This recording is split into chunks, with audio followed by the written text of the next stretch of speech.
Des œuvres remarquables, profondes et pourtant si méconnues, ce sont celles de Robert Giron, peintre bruxellois décédé il y a presque 60 ans, remis en lumière aujourd'hui au Centre d'art de Rouge-Cloître. C'est très bien qu'on le mette en valeur, moi je trouve que c'est très intéressant. Je suis vraiment étonnée de voir ce qu'il a fait, quoi.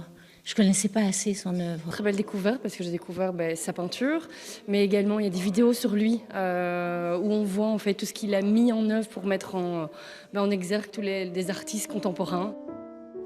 Robert Giron a été considéré comme l'alter ego de Paul Delvaux. Il navigue entre plusieurs styles comme l'expressionnisme ou le fauvisme.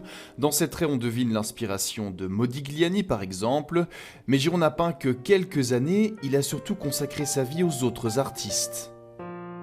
C'est un peintre qui finalement a une production artistique assez faible. Il travaille à peu près sur 7 ans à 10 ans en tant que peintre. Et puis il dévoue sa carrière aux autres peintres. Donc pour moi, je le considère comme un peintre parmi les peintres et comme un promoteur, c'est-à-dire un peintre qui a soutenu les artistes de son temps, notamment Magritte aussi durant la Seconde Guerre mondiale. Robert Giron est aussi directeur du service des expositions de Beaux-Arts pendant 34 ans. Depuis bien des années, son œuvre sommeillait dans l'ombre et a bien failli disparaître complètement.